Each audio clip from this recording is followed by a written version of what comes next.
Saudara, usai Peggy Setiawan terbebas dari statusnya sebagai tersangka, kini 7 terpidana kasus pembunuhan Vina menuntut keadilan. Langkah peninjauan kembali atau PK menjadi peluang para terpidana. Lalu akankah pengajuan PK ini bisa menjadi jalan keluar bagi terpidana? Lalu bagaimana juga polisi atau Polri seharusnya bisa menuntaskan kasus ini? Kita ulas bersama sejumlah narasumber yang hadir melalui sambungan virtual. Ada kuasa hukum 7 terpidana kasus Vina, Jutek Bongso, lalu penasihat ahli Kapolri, Arianto Sutadi, dan guru besar ilmu politik dan keamanan Universitas Padjadjaran Bandung, Profesor Muradi. Selamat pagi, Bapak-Bapak. Selamat pagi. Mas. Selamat pagi. Pak Jutek, Baik. Pak Arianto. Selamat pagi, semuanya ya, Pak Pak ya. Muradi. Baik, Baik. Mbak. Iya, saya pertama ke Pak Jutek dulu sebagai kuasa hukum terpidana nih, Pak Jutek. Upaya PK ini kan jadi jalan akhir ya, Pak Jutek ya, para terpidana ini Iya. yang sudah diajukan juga. Nah, sudah sampai mana prosesnya, Pak Jutek? Kita ingin tahu dulu nih. Jadi gini Mas, betul kami saat ini sedang menyusun PK. Ya. Kami tidak ingin terburu-buru berdasarkan fakta yang seadanya kami menjadikan novum. Oke. Kami butuh waktu, ya kan? Itu sebabnya kami mulai dari hulu, rangkaian peristiwa apa yang sesungguhnya menjadi temuan baru dengan fakta-fakta baru yang kami temukan, apa yang menurut kami keliru yang harus kita koreksi, kami hadirkan dalam memori peninjauan kembali sedang kami susun, Mas. Oke. Itu sebabnya kami tidak ingin terburu-buru, kami ingin hadirkan dulu rangkaian peristiwa yang sesungguhnya menurut kami dan kuasa hukum bagaimana itu kami hadirkan dan kami akan sajikan di dalam memori peninjauan kembali, demikian. Ya, kalau ingin tahu dulu rangkaian peristiwa sesungguhnya ini berarti apakah perlu juga melibatkan polisi begitu, Pak Jutek? Ya itu makanya kami sudah mulai kan, sudah mulai kan peristiwa ini kan dimulai ketika kejadian tanggal 27 Agustus 2016. Betul.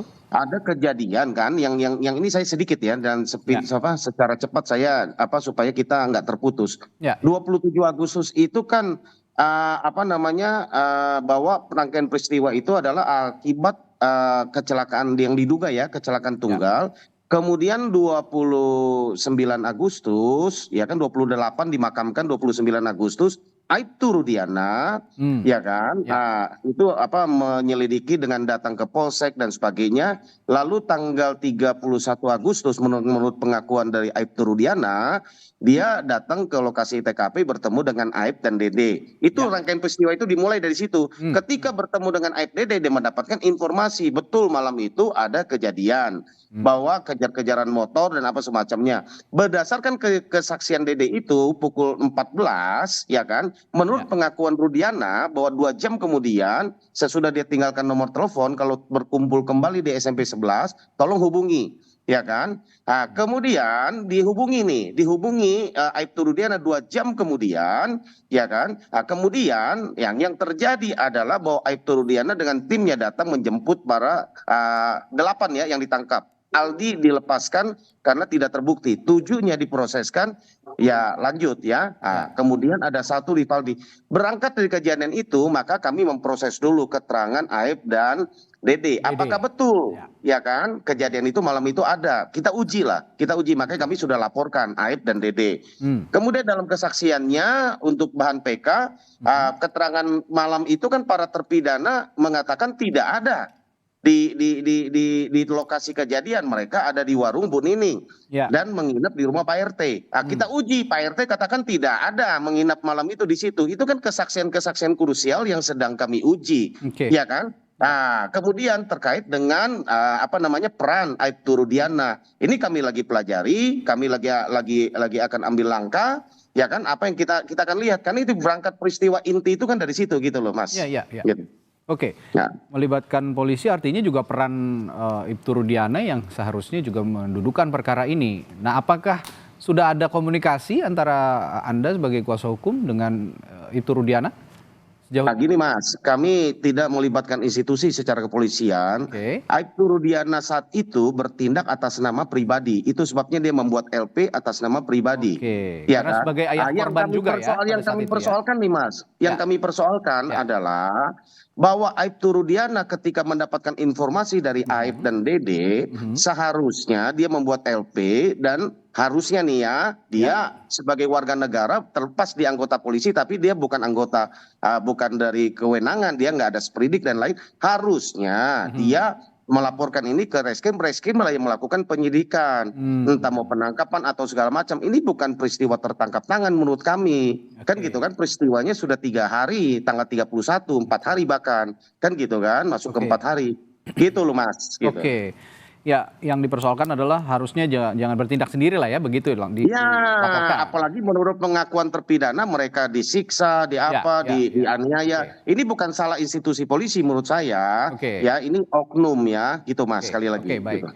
Ya, kalau begitu saya tanya ke Pak Arianto juga nih, sebagai orang yang juga punya kepentingan untuk menjelaskan ini dan juga sebagai penasihat institusi Polri begitu, Pak Arianto.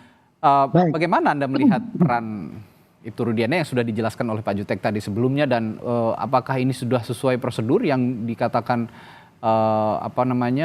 melakukan penyidikan dan penyelidikan berdasarkan scientific crime investigation? Baik, jadi gini ya, saya jelaskan. Tadi apa yang disampaikan oleh Pak Jutek tadi udah betul ya. Oke. Urut-urutannya kayak gitu. Tapi mengenai Pak Rudiana itu membuat laporan itu bukan konteksnya pada tertangkap tangan.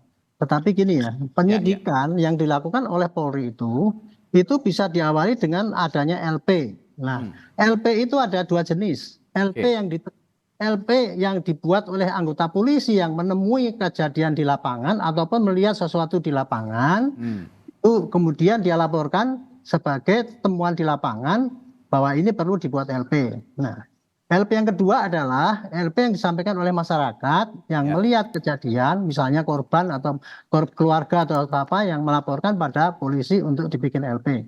Dan kemudian dari LP itu maka kemudian polisi pasti akan melakukan penyelidikan. Gitu ya. Penyelidikan itu adalah rangkaian tindakan untuk mengetahui apakah ada suatu tindakan tindak pidana untuk dilakukan penyidikan selanjutnya. Apabila ada maka dilakukanlah penyidikan. Penyidikan dimulai dengan surat sprindik.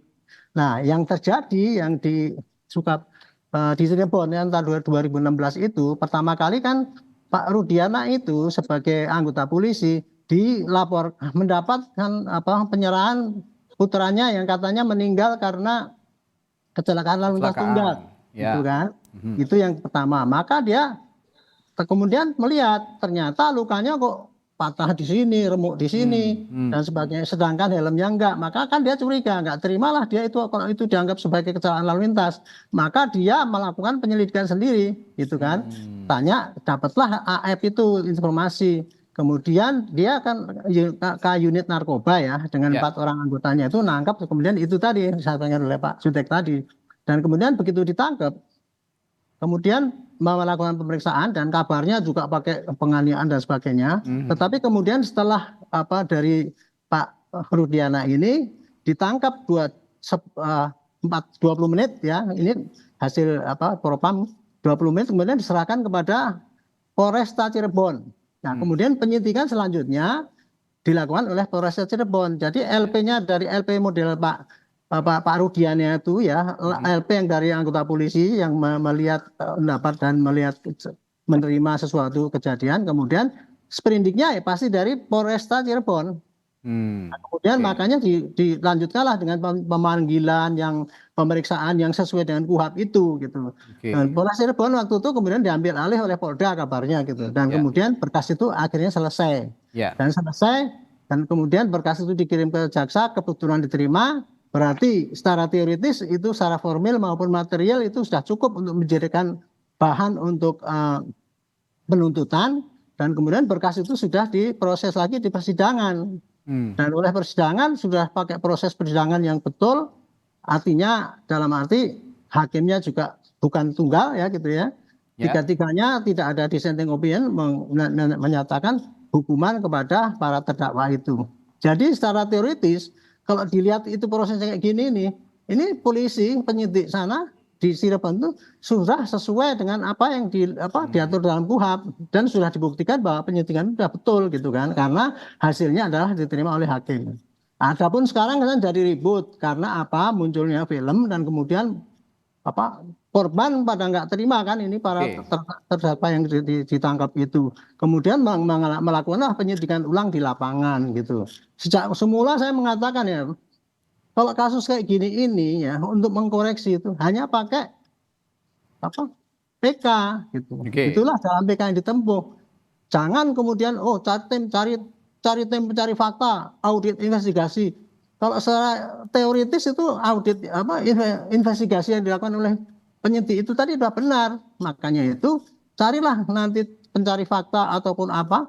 Kalau sudah ada PK ini, kalau PK ini kemudian diterima dan kemudian dinyatakan putusan itu salah semua, nah, barulah dimulai sidik ulang. Polisi memang harus melakukan penyidikan ulang. Itu kira-kira gitu jalan. Artinya prosedurnya begini, Pak Arianto, PK diterima dulu, nanti setelah itu polisi bergerak ketika PK memerintahkan ada audit investigasi, begitu betul, ya? Betul, itu dianggap yang dulu itu batal kan gitu. Itu proses hukum di Indonesia itu kayak gitu jalannya gitu. Jadi nah, tapi kalau tadi dikatakan Pak Jutek bahwa Ibtu Rudiana ini bertindak sendiri pada awalnya, apakah itu juga sudah sesuai prosedur, Pak Arianto?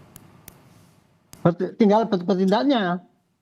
Bertindaknya ya, dia menangkap itu kemudian dia membawa itu keliru, itu tidak sesuai dengan KUHP gitu. Tapi dia sebagai seorang polisi yang kemudian melihat dan ingin mencari informasi itu boleh, karena dapat informasi itu kemudian dia bikin LP gitu Pak. Gitu. Kekeliruan dia adalah menangkap, kemudian membawa, kemudian memeriksa, apalagi dengan kekerasan itu jelas dia keliru. Melanggar kode etik. Di situ ya. Ya, di situ ya. Ya, kekeliruan itu yang akhirnya juga jadi bahan pertanyaan dan juga bahan. Ya, yang parah kan gara-gara dia berbuat gitu. Betul. Rumusnya adalah karena anaknya mati, kemudian wafat, kemudian dia marah, kemudian mencari tersangka yang sebetulnya bukan tersangka, dia gebukin suruh ngaku dan merekayasa pengadilan sehingga semua dihukum. Kan yang rumus yang berkembang kayak gitu. Padahal yang terjadi itu gara-gara dia mungkin karena emosi juga ya, terus salah tangkap dan sebagainya, itu akhirnya ada rumus yang lapangan jadi kayak gitu. Ada unsur subjektivitas juga pada saat itu ketika dicurigai. Dulu kan malah kapangan tuh. Dia kan narkoba. Kenapa kok bisa ngurus itu? Ya gitu dan itu yang perlu dievaluasi sepertinya Pak Arianto ya. Memang awalnya tidak bisa seperti itu. Nah, saya ke Pak Muradi, Prof Muradi. Prof, kalau dengan tindak tanduk Ibtu Rudiana yang begitu awalnya dan akhirnya menimbulkan sedikit kekesalan publik akhirnya begitu. Kenapa disayangkan ya? Kenapa memang meskipun Ibtu Rudiana juga seorang ayah dari korban gitu, seharusnya kan tidak bertindak sendiri. Nah, di sisi lain juga kita ketahui bahwa baru-baru ini ada status hukum yang akhirnya dicabut begitu ya dari Peggy Setiawan. Ini artinya ada pola penyelidikan dari kepolisian yang perlu dievaluasi. Bagaimana pandangan Anda soal ini, Prof Muradi? Baik, Mas. Yang pertama, saya ingin memisahkan dulu ya kasus Peggy dengan 7 orang ini, supaya kemudian kita clear. Karena Peggy itu problem yang belakangan ya. Jadi saya bicara soal Peggy-nya nanti. Tapi yang kemudian bagaimana kemudian tindak tanduk Ibtu Rudiana, memang kalau bicara soal subjektivitas pasti. Jangankan bapaknya polisi ya, yang bapak biasa aja anaknya dianiaya, bahkan tinggal dunia, itu pasti marahnya luar biasa. Jadi memang ada satu dinamika yang saya kira perlu diluruskan, bahwa proses ini ada satu yang Pak Arianto ya, Pak Jutek, yang saya kira beliau tidak dalam oposisi objektif. Ya tadi misalnya dia kadit narkoba, urusannya apa misalnya dengan konteks meninggalnya anaknya dalam konteks kekerasan, kecelakaan dan sebagainya. Itu poin pertama itu. Nah, yang kedua, ketika proses itu dilangsungkan, saya kira ada satu hierarki yang memang tidak bisa sense of membership ya, sesuatu yang kemudian merasa bahwa karena ini anaknya polisi, kemudian dilaporkan oleh polisi, kemudian oleh teman-teman penyidik juga dilakukan proses yang sebenarnya ada pada tahapan yang tidak cukup clear. Walaupun tadi saya setuju dengan Pak Arianto bahwa berkasnya normatif nih, masuk P21, kemudian diambil Polda, P21, kemudian dia disidang dan akhirnya kemudian diputuskan. Nah, poin ini yang saya kira perlu dilihat, bahwa proses itu yang kemudian publik merasa bahwa kalau misalnya kita berandai-andai ya, kalau misalnya kemarin Peggy Setiawan tidak buru-buru saja ditetapkan, mungkin ceritanya berbeda Pak Arianto, Pak Jutek ya. Beda ceritanya ini pasti. Kan ada dipisahkan dua hal berbeda. Nah, tapi konteks ini yang saya kira kita nggak bisa mengatakan bahwa dalam proses penyidikannya itu ada sesuatu yang tidak dilalui dengan normal ya. Artinya memang ini kemudian kita akan bilang bahwa ini ketika kasus kemarin Peggy, maka imbasnya bukan cuma Dirkrim plus kemudian penyidiknya di Polda saat ini ya. Tapi kita mundur tadi, Pak Jutek ini mundur nanti di 2016 ketika proses itu dari mulai penyidik di Polresta sampai pada level pengambil alihan oleh Polda. Ini yang perlu kemudian yang tadi Pak Arto sampaikan. Tadi saya bilang sampai belum adanya PK ya memang proses hukumnya ya dilakukan dijalani oleh 7 orang ini. Jadi membuat saya ketika kemudian dilakukan ya sampai proses hukumnya clear, ada PK dan sebagainya, saya kira tidak ada alasan untuk 7 orang ini kemudian meminta pembebasan atau meminta keadilan dalam konteks misalnya imbas dari Peggy yang dibebaskan karena kurangnya barang bukti dan upaya untuk kemudian membuat Peggy ditahan begitu, Mas Reza. Oke, baik, Prof. Kalau begitu tadi kan kalau kata Pak Rianto tunggu PK dulu baru ada audit investigasi karena ada perintah dari PK itu tadi untuk melakukan audit investigasi. Tapi tekanan publik begitu kuat saat ini untuk institusi Polri agar berbenah diri begitu sehingga dituntut juga lebih cepat lebih baik melakukan audit investigasi. Apakah itu memungkinkan, Prof? Jika dalam situasi seperti ini? Peggy-nya bisa, Peggy Setiawannya ya. Oke. Yang kemarin itu memungkinkan. Tapi yang itu dalam itu konteks memang, Peggy berarti ya? Ya, dia terikat dengan putusan pengadilan. Artinya seperti yang Pak Rianto sampaikan, perlu ada putusan pengadilan yang kemudian meninjau kembali, kan itu ya, keputusan yang sudah ada. Jadi kalau yang kemudian diproses secara etik maupun secara tanda kutip bahkan sampai pada level misalnya dianggap lalai ya, itu kemudian ya teman-teman Dirkrim dan penyidik di Polda yang melakukan penyersangan terhadap Peggy Setiawan. Karena apa? Karena pengadilan sudah memutuskan bahwa terjadi ketidakbenaran ya dalam upaya penangkapan dan penyersangan Peggy. Itu di situ poinnya, Mas Reza. Jadi yang 7 itu nanti setelah kemudian proses Mas Jutek dan teman-temannya untuk melakukan PK, dan itu kemudian akan kita lihat apakah proses itu kemudian pada akhirnya meminta polisi untuk melakukan investigasi ulang berkaitan dengan penyelesaian penuntutan perkara yang 7 orang plus 8 ya yang Sakal Tata yang kemudian sudah dibebaskan begitu. Oke, ini kita harus pisahkan dulu berarti ya. Kalau memang untuk audit investigasi saat ini konteksnya adalah ketika pra-peradilan memutus Peggy tidak bersalah. Nah, ini juga perlu audit investigasi. Ada tuntutan dari publik dan seharusnya memang polisi melakukan itu. Tapi di sisi lain kalau yang 7 terpidana sebelumnya dalam kasus Vina dan Eki ini, dalam pembunuhan kasus Vina dan Eki, itu memang seyogianya menunggu putusan atau menunggu diterimanya peninjauan kembali oleh pengadilan. Begitu ya kira-kira Pak Prof. Muradi? Yes, begitu. Baik. Saya kembali ke Pak Jutek. Pak Jutek, kalau begitu Anda melihat kan sebagai klien Anda 7 terpidana ini untuk bisa diterima PK-nya sejauh ini, Anda optimistis kansnya dapat terbuka dengan lebar? Ya, optimis lah Mas. Kami sangat terbuka karena kami melihat sesudah 1,5 bulan kami mendalami ini ya, sampai pagi ini pun saya terus membaca berkasnya oleh karena tebalnya luar biasa, ya kan? Kami terus menemukan hal-hal baru, ya kan, yang menurut saya ini kan ya kalau seperti yang disampaikan Prof. Muradi dan juga Mas Arianto, ya kan, kalau itu betul awal itu dilakukan misalnya Pak Rudiana itu menginformasikan dan memproses itu semuanya reskrim, saya pikir pasti tidak ada kecurigaan-kecurigaan ini. Ya, unsur subjektif yang lain kami lihat banyak lah. Nanti ini kan bahayanya pendidikan untuk masyarakat. Jadi kebetulan saja Aibtu Rudiana seorang anggota polisi. Kalau kita yang masyarakat umum ini, apakah boleh kita tahu satu peristiwa kita lakukan penangkapan sendiri, kita interogasi sendiri, kita siksa, baru kita serahkan ke polisi? Itu kan pertanyaan. Ya kan, kedudukannya sama. Ini yang kami mau luruskan. Kami tidak koreksi yang terjadi Peggy saat ini ya. Yang kami koreksi adalah tahun 2016 lalu. Itu menurut saya dasar putusan Peggy yang sekarang pun adalah yaitu kan bahwa mereka belum pernah diperiksa, belum kok bisa masuk DPO dan sebagainya sehingga penetapannya tidak sah. Menurut kami kalau prosesnya sudah diawali dengan proses yang menurut kami tidak benar, harusnya batal demi hukum menurut kami ya, Oke. gitu loh, kan gitu. Ini kan novum gitu loh, kan gitu. Itu novum Gitu, yang Mas. itu berarti Iya, ini itu salah ini satu novum penting. yang saat ini menjadi dasar pengajuan PK berarti ya Pak Jutek ya? Iya, banyak yang kami dapatkan. Mungkin ini salah satunya proses. Makanya Oke. kami lagi mempertimbangkan untuk mengambil langkah hukum supaya ini terbuka objektif. Aibtu Rudiana itu memberikan keterangan, kami lagi pertimbangkan. Banyak opsi, ya kan? Banyak opsi dan banyak ini yang kami akan lakukan. Artinya untuk bukan mengoreksi secara lembaga ya, bukan. Tapi sekali lagi, ini kita harus akui ini sudah diuji di jaksa, diterima P21, sudah diuji di pengadilan 3 tingkat nih sampai kasasi, ya kan? Bahwa ini kesalahan bukan, kalaupun ada kesalahan di penyidik harusnya dikoreksi di jaksa, dikoreksi di pengadilan. Ini sampai ke Inkra, MA. Ini ada apa gitu kan?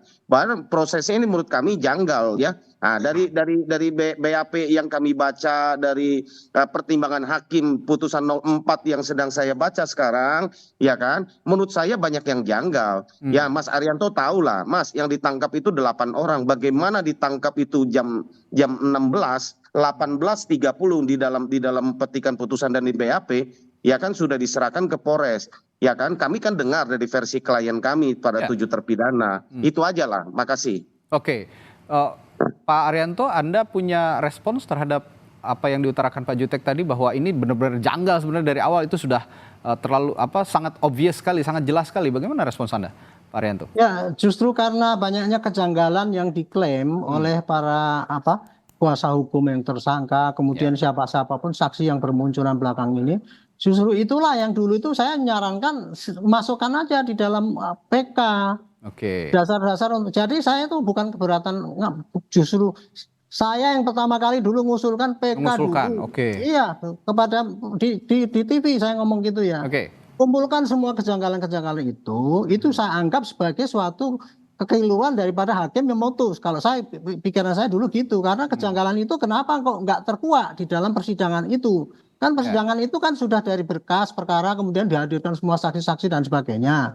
Nah, kalau masih terjadi kejanggalan, kemungkinan hakim waktu itu salah mempertimbangkan atau tidak mempertimbangkan bukti-bukti ada. Contohnya lagi katanya kuasa hukumnya itu Butini atau siapa mengatakan, masa hakim mutusnya hanya berdasarkan BAP polisi, itu kesannya dia gitu. Itu kan menimbulkan kesan pada saya ya, bahwa waktu itu tidak diperiksa apa adanya yang di persidangan itu, hanya kemudian seakan-akan BAP itu jadikan acuan untuk memutuskan itu. Kan nggak mungkin dalam persidangan itu. Makanya ini hanya bisa dicek dengan PK, karena PK itu kan kalau nggak salah ada 3 itu ya, kemarin Pak Pakar itu ngomong gitu.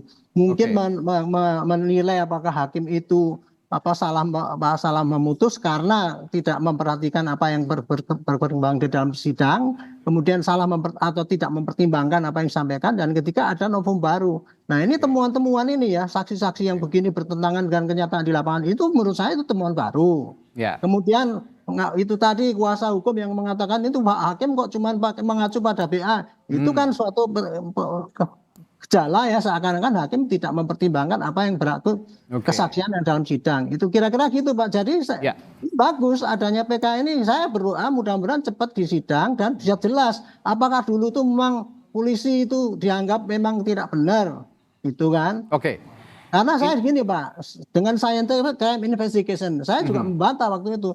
Scientific crime investigation itu adalah alat daripada polisi untuk mencari bukti, bukan keharusan Pak. Kalau seorang pencopet ya nggak usah pakai scientific investigation, selesai itu urusannya. Lah ini kan dengan kayak gitu, tapi hakim sudah menerima, ya sudah, polisi nggak bisa disalahkan karena tidak scientific gitu. Tapi dalam kasus Vina ini Pak Arianto, mohon maaf saya potong sedikit. Dalam kasus Vina ini kan sedikit sekali ditemukan physical evidence yang menjadi penguat scientific crime investigation. Betul. Physical evidence yang sangat minim. Ini hanya kesaksian. Nah, ini apakah bisa menjadi novum juga nantinya? Itu boleh juga. Itu kan sebagai bukti baru yang tidak terungkap di dalam persidangan. Itu gitu, Pak. Saya itu tadi Pak ya, scientific crime investigation itu. Dulu waktu kasus Vina itu sudah diterapkan. Contohnya pakai autopsi, pakai jenis darah. Dan itu satu bagian daripada scientific crime investigation. Sudah diterapkan, cuman tidak maksimal. Karena apa? HP-nya kok tidak dibuka. alibinya kok tidak dibuka dari digital itu ya, dari jejak digital. Ya. Itulah yang disayangkan itu. Nah, kalau itu saya akui memang itu kurang. Tetapi dulu dengan tanpa itu pun hakim sudah yakin, berarti ya menurut saya sih kayak gitu, bukannya saya ngotot penyidik benar, enggak. Saya hanya mau melihat ini yang betul-betul terjadi itu apa sih? Masuk kasus kayak gitu kemudian diputus dan putusannya berat sekali. Ini yang saya pengen cari. Makanya ajukan PK. Itu kuncinya kan gitu. Ya, oke. Baik. Prof. Muradi, ini selain PK yang saat ini diajukan begitu ya, tapi ada juga PR Polri lainnya dalam kasus ini, yakni putusan pengadilan tahun 2017 yang menetapkan 3 orang masuk dalam daftar pencarian orang yang terbukti kemarin Peggy Setiawan ini yang dinyatakan sebelumnya sebagai DPO tidak terbukti sama sekali bahwa itu adalah Peggy alias Peron. Nah, secara paralel, secara simultan begitu PK berlangsung, polisi mencari tetap DPO yang ditetapkan oleh pengadilan 3 orang. Apakah ini juga perlu diupayakan untuk terus ditekan agar 3 orang ini bisa dapat ditemukan dan dipublikasikan oleh pihak kepolisian? Tapi jangan dijawab dulu ya, Prof. Muradi.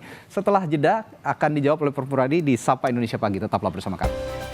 Sebelum jeda tadi saya sempat menyinggung soal 3 orang yang masuk dalam daftar pencarian orang kasus pembunuhan Vina dan Eki yang menjadi putusan pengadilan tahun 2017 untuk ditindaklanjuti tentunya oleh pihak kepolisian agar dicari. Nah, kemarin sudah ditetapkan oleh polisi Peggy Setiawan sebagai tersangka, namun akhirnya dinyatakan salah begitu ya, error in persona, dan Peggy Setiawan akhirnya dinyatakan bukan orang yang dimaksud masuk dalam DPO yang sebelumnya dikatakan Peggy alias Peron. Nah, saya tadi tanya ke Prof. Muradi, apakah ini juga perlu secara paralel, simultan begitu, di sisi lain ada pengajuan PK dari 7 terpidana, tapi jangan dilupakan ada 3 daftar pencarian orang juga yang harus diungkap oleh polisi ke publik. Prof. Muradi. Yang pertama, yang melakukan itu bukan penyidik yang sama ya. Ya. Jadi memang kalau di Perkap Polri terkait dengan kode etik kan mereka ini yang dianggap lalai dan tidak boleh kemudian sementara untuk kemudian melakukan menjadi kasus yang sama. Jadi memang sementara mungkin di off-kan dulu, atau opsinya atau adalah tidak ada supervisi langsung. Kemudian bisa dari Mabes yang memang pada akhirnya kemudian bisa memperkuat yang 3 orang itu ada atau tidak. Itu poin pertama. Jadi nggak bisa kemudian orang yang sama, karena orang yang sama akan ada revenge yang bahasa kriminologinya itu sebagai sesuatu yang kemudian tidak bisa dipertanggungjawabkan karena ada perasaan subjektif di situ. Itu poin pertama itu. Okay. Nah, yang kedua, ini tadi saya mau komentari sedikit yang Pak Arianto dengan Pak Jutek ya, bahwa silakan. Memang saya setuju bahwa problemnya bukan problem hanya polisi. Ini problem peradilan, sistem peradilan kita, Pak Arianto, Pak Jutek. Jadi kadang-kadang karena dianggap P21 clear, berkas sudah lengkap dan sebagainya, itu diputus dalam bentuk yang sama sekali tidak memperhatikan tanda kutip ya rasa keadilan. Kalau kita baca revisi undang-undang Polri yang baru sekarang saya lagi baca detail ya, itu kan memang ada satu pasal yang kemudian khusus terkait dengan peradilan restoratif justice ya. Peradilan restoratif keadilan restoratif yang kemudian membuat polisi pada akhirnya akan mendahulukan keadilan ketimbang soal penegakan hukum. Ini kan nanti berlaku di Undang-Undang 1 2023, Pak Arianto, Pak Jutek mungkin clear di situ. Jadi nanti 2025 nanti ya per 1 Januari. Jadi tahapan ini saya kira sudah dilakukan. Konteks ini yang saya kira kemudian tidak boleh lagi ada penyidik Polri yang kemudian gegabah mengutus 3 orang tadi dan sebagainya. Apalagi misalnya ternyata 3 orang ini fiktif. Nah, pengertian fiktif itu kan bukan di pengadilan, tapi berdasarkan pada apa yang dilakukan oleh polisi selama antara 2017 sampai 2024. Oh, ternyata fiktifnya hanya ada 1, namanya Peggy. Dan itu pun juga salah. Artinya apa? Artinya memang penyidik ini yang tidak boleh lagi menyentuh kasus yang sama. Dia harus diproses, dicek ya apakah memang ada kesalahan prosedur atau ada human error yang mungkin juga akan mempengaruhi kinerja polisi. Karena di publik di satu sisi kemudian berharap betul misalnya Polri bisa kemudian memberikan rasa keadilan. Jadi keadilannya bukan kemudian tren ya, Mas Jutek ya, tapi lebih keadilan dalam konteks yang betul-betul memang publik mendapatkan hal itu. Dan saya kira Kapolri sudah menegaskan beberapa kali. Kemarin di PTK bahkan Wakapolri menegaskan itu. Ini ada sesuatu yang kemudian tidak lengkap ini. Tidak ada yang kemudian pada akhirnya membuat posisi polisi sebagai institusi tadi itu kemudian tidak dipandang baik oleh publik. Padahal semua proses itu kemudian dilalui dalam bentuk yang normatif. Nah itu yang Oke. kedua. Nah yang ketiga saya kira kalau misalnya apakah akan bisa paralel? Bentuknya adalah bisa, hanya poin pentingnya adalah teman-teman penyidik dan Dirkrim itu harus diproses dulu secara etik. Jadi nggak boleh nih mereka menyentuh sama sekali kasus. Kalau Oke. tidak, ini akan ada subjektivitas lagi. Ada upaya untuk melakukan tindakan yang sebenarnya malah memperrumit proses pada tahapan itu. Karena memang pada kasus tertentu, misalnya pengadilan memutus 3 orang ada DPO, ternyata itu adalah tanda kutip ya rekaan yang kemudian sama sekali tidak ada. Nah kalau itu dilakukan maka kemudian harus diputus lagi. Mungkin nanti dengan Pak Jutek maksudnya Pak bisa kemudian mengajukan juga apakah 3 orang itu ada atau tidak. Kalau ternyata ada, ya kemudian kewenangan Polri, kewajiban Polri untuk memutuskan mencari 3 orang itu. Atau memang pada akhirnya itu hanya bentuk dari bukan rekayasa fiktif saja. Seolah ada saja, padahal ya. sebenarnya tidak punya kecenderungan figur yang ada yang memang akan dicari dalam bentuk pelaku di luar yang 8 orang itu gitu, Mas Oke. Reza. Ya, saya kembali ke peran Ibtu Rudiana nih Prof. Muradi. Dan Ya. juga kasus yang sebenarnya kalau banyak pihak melihat sebenarnya ini simpel, mudah tuh, tapi seolah-olah menjadi rumit begitu kan? Seolah-olah menjadi rumit karena banyak sekali puzzle-puzzle yang tidak diungkap begitu ya. Teka-teki yang tidak diungkap. Lalu juga ada Ibtu Rudiana yang saat ini sebetulnya diperlukan begitu kehadirannya di hadapan publik memberikan keterangan bagaimana duduk perkara ini awalnya, tapi belum muncul juga ke publik di tengah upaya PK yang sedang dijalankan oleh 7 terpidana. Nah, Anda melihat apakah ini juga ada upaya sejumlah fakta ditutup oleh pihak kepolisian atau bagaimana? Ya pertanyaan yang saya harus yang kita jawab bareng-bareng ya. Ya. Apa sih yang diinginkan polisi dalam kasus ini? Saya kira nggak ada yang dipertaruhkan. Ini jauh lebih, menurut saya jauh lebih simpel Pak Arianto, Pak Macutek ya. Ya. Dari Kasus misalnya Ferry Sambo dan juga Teddy Minahasa. Betul. Jauh lebih simpel ini. Nah masalahnya adalah kalau kemudian itu terus itu apa yang rugi? Rugi adalah lembaga. Saya selalu bilang bahwa mungkin Pak Arianto kita sering balik diskusi. Kalau ada 1-2 orang oknum yang kemudian punya salah, ya jangan lembaganya yang kemudian diajak diseret-seret. Lembaganya tetap berdaya, tetap eksis. Nah, tinggal kemudian bagaimana kemudian caranya tadi ada 2 hal. Yang pertama, orang-orang yang kemudian terlibat tadi saya sebut tadi udah yang teman-teman dari dan penyidik ya di Polda Metro, Polda Jabar itu harus diproses secara etik dulu. Bahwa nanti bersalah atau enggak nanti teman-teman di Propam yang akan memutuskan.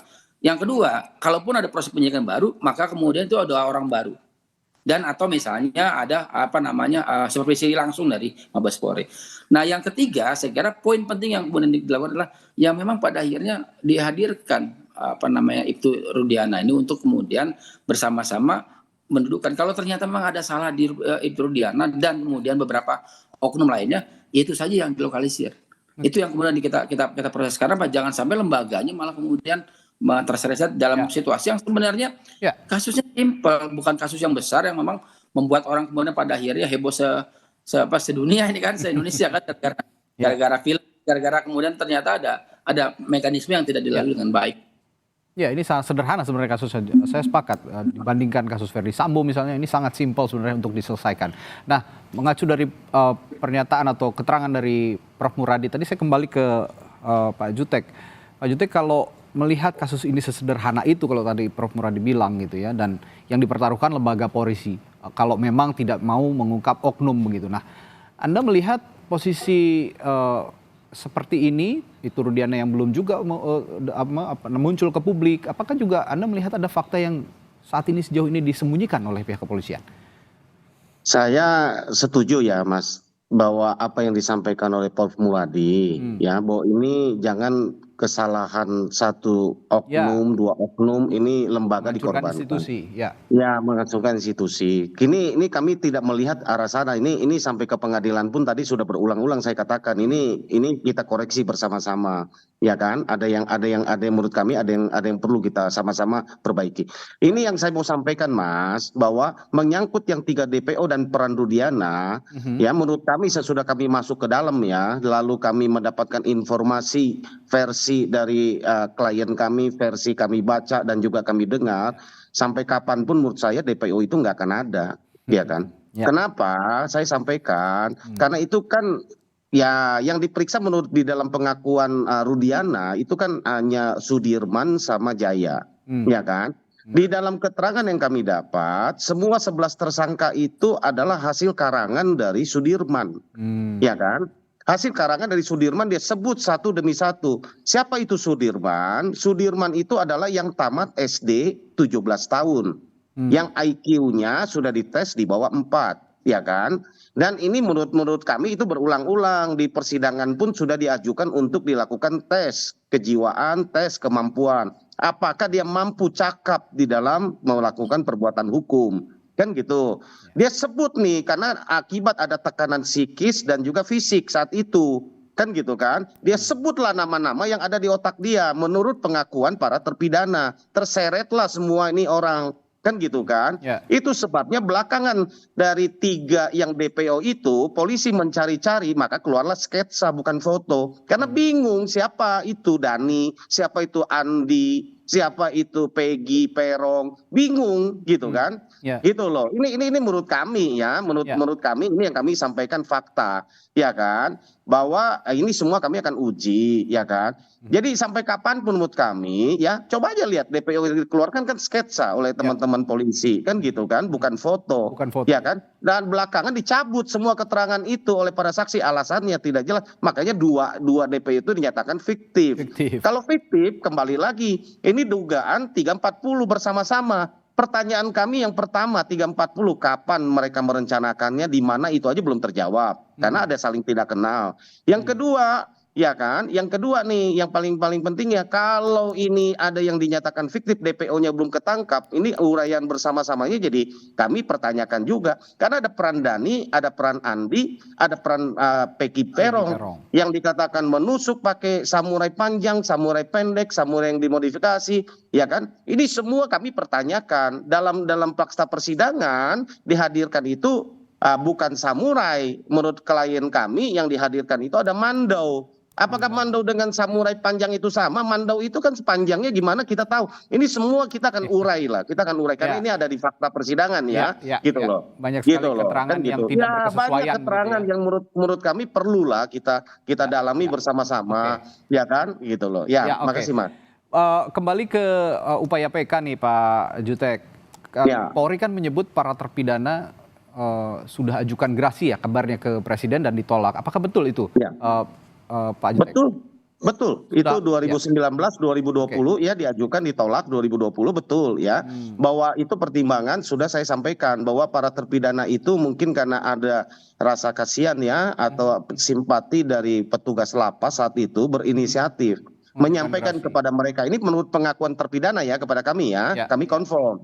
Mereka katakan kan Anda ini sudah berkelakuan baik di lapas, ini kelihatannya sudah inkrah, ya kan, ini ada satu jalan gerasi. Mereka ini kan tidak paham hukum lah, kan gitu kan. Mereka bilang mau, ya ketika mau persyaratan itu kemudian disodorkan bahwa harus mengaku, kami cek para terpidana, mereka menolak.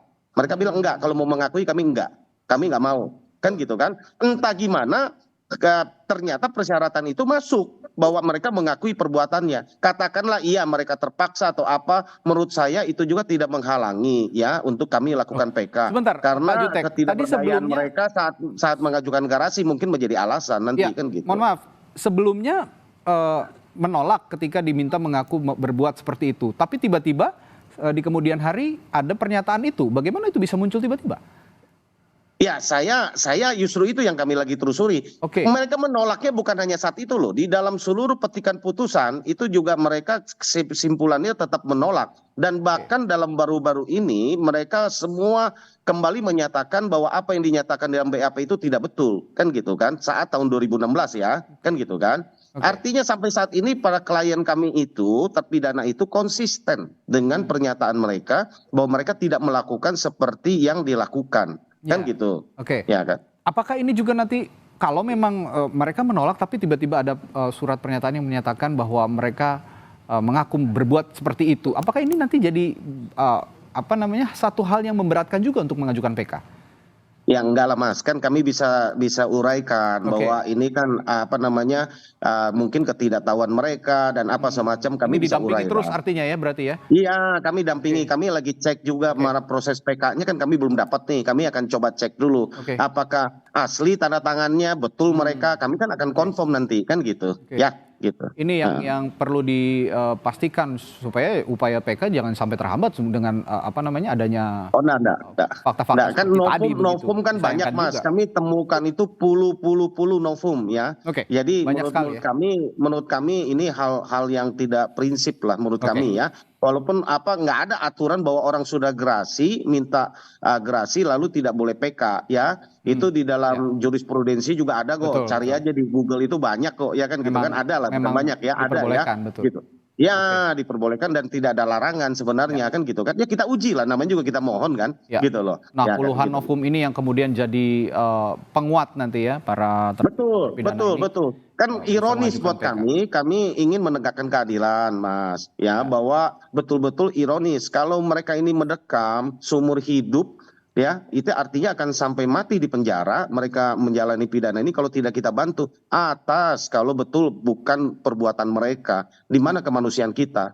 Ya kan, gitu Ya. loh. Itu aja sebenarnya kita ingin koreksi bersama-sama. Kalau betul mereka perlakunya, ya kami enggak akan lah, kami diam. Kami menerima ini kan kami juga melihat apa yang dirangkai cerita dengan bukti, dengan fakta apa yang terjadi. Ya kami ini baru 1,5 bulan lah ya mendalami dan Pradi ini mengirim tim ini kan pengacara 100 lebih nih untuk menangani kasus ini, gitu kan? Ya, saya selaku salah satu koordinator di dalam tim hukum ini oleh Dewan Pimpinan Nasional Pradi ya ditugaskan oleh Ketua Umum Pak Profesor Otto Hasibuan Ya. ya kepada kami. Ini tentu kami serius menangani oleh karena Ya. salah satu keberadaan kami di dalam organisasi advokat ini adalah kami ingin mengembalikan marwah penegakan hukum itu kita koreksi sama-sama. Karena selama ini kalau advokat salah juga kami koreksi kok sama-sama gitu loh kan gitu. Oke, masing-masing terakhir ke Pak Arianto juga nanti juga akan ke Prof Muradi. Saya ke Pak Arianto dulu. Lalu Anda melihat sendiri dari upaya PK yang diajukan para terpidana ini kansnya sangat tinggi untuk bisa diterima, Pak Arianto. Sejauh ini menurut Anda? Mohon maaf kalau ini saya nggak bisa jawab karena itu saya nggak pernah berpengalaman menjadi hakim, Pak. Dan saya tidak bilang bagaimana itu. Tetapi saya dari dulu itu, Pak ya, saya mendorong karena gini ya, Pak. Tadi yang disampaikan oleh Pak Jutek itu tadi ya, kan jelas beliau mengabarkan bagaimana jalannya persidangan kan gitu kan. Kan kelihatannya kan kok janggal banget kok hakim kok tidak mempertimbangkan yang kayak gitu. Seakan-akan dan tanda petik ya kalau penerimaan saya, kok hakim nggak pakai logika pembuktian. Itu aja kalau langsung diterima gitu aja. Itu kan kayak ini yang terjadi seakan-akan seperti itu ya, Pak ya. Makanya maka saya mendorong ini tolong ajukannya ke PK bahwa hakim tidak mempertimbangkan ini dan sebagainya. Ribuan tadi 100 pengacara mungkin masing-masing punya argumentasi. Baru kumpulkan aja jadikan satu PK setebal 10 cm atau 1 meter tebelnya tuh majukan aja Pak itu supaya dibaca oleh hakim semua itu.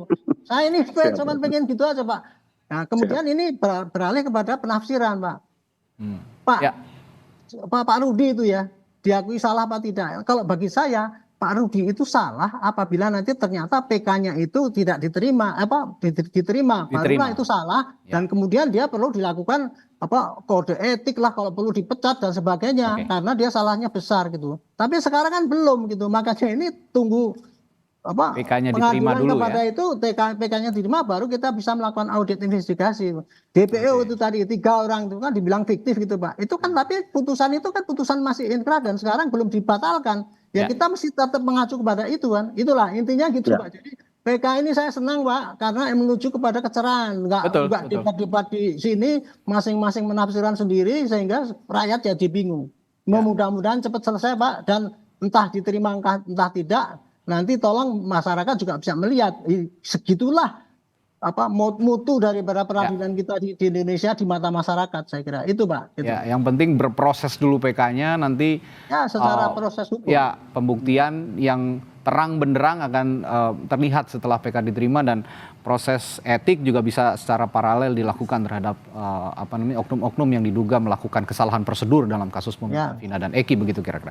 Terakhir Prof Muradi secara keseluruhan selain PK begitu ya khusus untuk kasus pembunuhan Vina dan Eki ini saya ingin bertanya bagaimana Polri seharusnya bersikap dan berbenah dalam menghadapi jika memang ada kasus-kasus serupa di kemudian hari? Ya, saya 3 hal dulu, Mas. Pertama, ini PK jalan, monggo silakan Pak Jutek ya. Tapi teman-teman Polri harus bisa meyakinkan publik dengan memproses etik, Pak. Teman-teman yang kemarin masalah menangkap Peggy. Jadi Dirkrimum, kemudian penyidik dan sebagainya. Itu harus masalah trust dulu ya. Trust dulu itu yang kita jaga, Pak, supaya lembaganya nih clear dulu. Yang kedua baru kemudian kita bicara soal Ibtu Rudiana. Saya kira saya agak berbeda dengan Pak Arianto. Ibtu Rudiana juga ikut dalam proses, misalnya dimintai keterangan ketika Peggy di TSK. Artinya dia bisa juga ditanyakan. Saya nggak sampai bicara soal dipecat dan sebagainya. Paling tidak misalnya kekonsistenan yang bersangkutan berkaitan dengan kasus ini. Apakah memang yang bersangkutan itu kemudian punya motif tadi? Saya sih merasa bahwa salah satu kunci ya, bukan kunci utama, Pak Jutek ya. Salah satu kunci kasus ini adalah Pak Rudiana.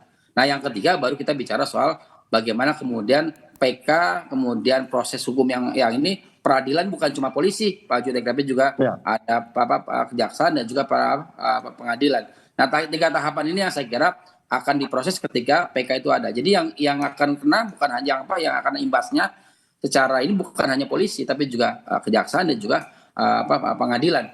Artinya apa? Ada proses tadi Pak Yanto sampaikan, ada proses sistem peradilan hukum yang belum clear nih. Artinya memang ada ketidakadilan yang diterima oleh publik. Dari 3 tahapan itu saya kira awal-awal tadi lakukan upaya memproses teman-teman penyidik dan Dirkrim yang kemarin salah menangkap Peggy Setiawan. Saya kira demikian, Mas Reza. Ya, ini jadi pintu pembuka begitu bagaimana kasus pembunuhan Vina dan Eki ini bisa dibuka seterang-terangnya, fakta-fakta yang sebelumnya mungkin ada yang tersembunyi, yang disembunyikan, teka-teki yang belum terjawab. Langkah PK inilah yang diharapkan menjadi pembuka semua jawaban yang akan hadir dalam kasus pembunuhan Vina dan Eki, sehingga publik tidak bertanya-tanya dan institusi Polri juga bisa dibersihkan namanya begitu ya dari kecurigaan-kecurigaan yang selama ini, anasir-anasir yang liar begitu dari publik, sehingga bisa berjalan dengan baik ke depannya dalam melakukan penyidikan dan penyelidikan. Terima kasih para narasumber saya pagi hari ini. Ada Pak Jutek Bongso, kuasa hukum dari para terpidana kasus pembunuhan Vina dan Eki dalam upayanya untuk PK. Sukses selalu Pak Jutek, dan Pak Arianto Sutadi, penasihat ahli Kapolri, dan juga Profesor Muradi, Guru Besar Ilmu Politik dan Keamanan Universitas Padjadjaran Bandung. Terima kasih Pak, sekali lagi sehat selalu, sampai jumpa lagi. Terima kasih Bapak. Terima kasih Pak.